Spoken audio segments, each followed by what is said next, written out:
Mesdames et messieurs, bonjour à toutes et à tous. Je suis heureux, par l'intermédiaire de la presse, de m'adresser une nouvelle fois aux Françaises et aux Français avec quelques mots spontanés au moment où j'ai remis la démission du gouvernement.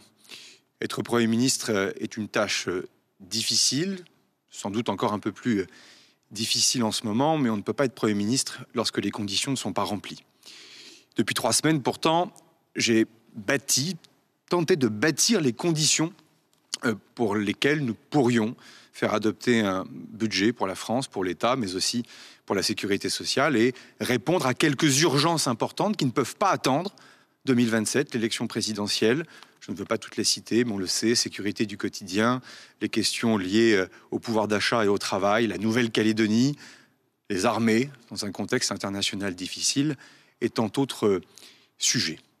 Depuis 3 semaines, ma parole a été rare et j'ai tenté de construire un cheminement avec les partenaires sociaux, forces patronales, forces représentant les syndicats salariés, notamment sur des sujets qui avaient pu faire l'objet de blocages depuis maintenant de nombreuses semaines, voire pour certains sujets. Je pense au travail, aux retraités, pardonnez-moi, à la pénibilité, aux femmes, aux carrières longues, des sujets qui sont parfois bloqués depuis plus de 20 ans et sur lesquels nous étions en train d'avancer sur des solutions concrètes, sur l'assurance chômage, sur le financement de notre sécurité sociale et permettre au fond des 2 manifestations qui s'étaient tenues dans le pays tout au long de ce mois de septembre, d'être capable de refaire vivre le paritarisme et la démocratie sociale.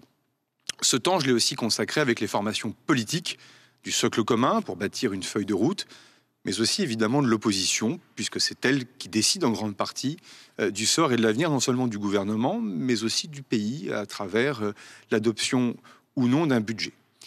Ces consultations officielles, parfois plus discrètes, nous ont permis d'avancer sur un certain nombre de sujets. Je l'avais dit vendredi matin, dans le secret du bureau, les langues se délient et les lignes rouges deviennent oranges et parfois vertes, avec parfois, évidemment, quelques lignes qui bougent sur l'assurance chômage, sur la question de la justice fiscale ou encore sur la question des retraites. Avec néanmoins toujours ce sentiment que la ligne se recule à chaque fois que nous avancions, mais de cela aussi, j'y reviendrai dans un instant.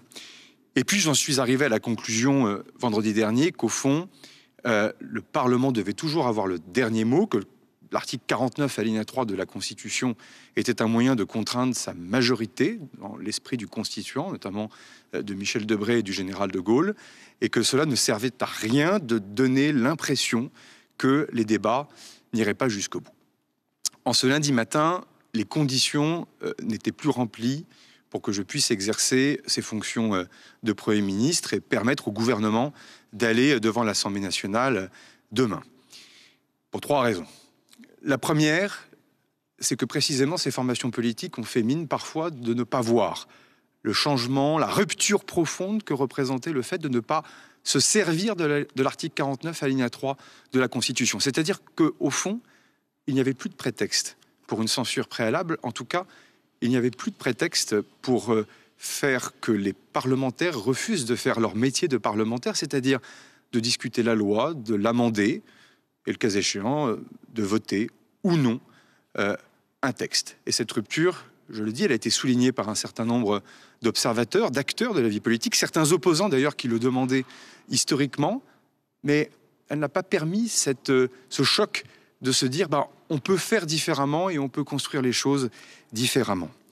La deuxième des choses, c'est que les partis politiques continuent d'adopter une posture comme s'ils avaient tous la majorité absolue à l'Assemblée nationale.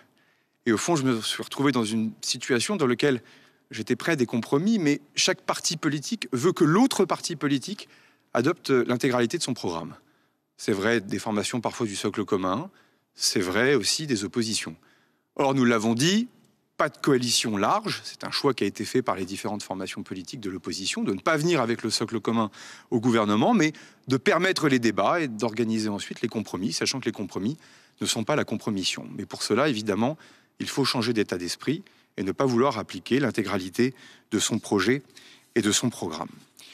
La troisième des choses, c'est que La composition du gouvernement au sein du socle commun n'a pas été fluide et a donné lieu au réveil de quelques appétits partisans, parfois non sans lien, c'est d'ailleurs très légitime, avec la future élection présidentielle. Je le dis, ou je le redis, si ce moment est le moment le plus parlementaire de la Ve République, en aucun cas il faut revoir vivre ici les mauvais moments de la Quatrième République. Et que donc, par définition, la construction d'un gouvernement se fait en fonction de la Constitution, sur proposition du Premier ministre, nommé par le Président de la République.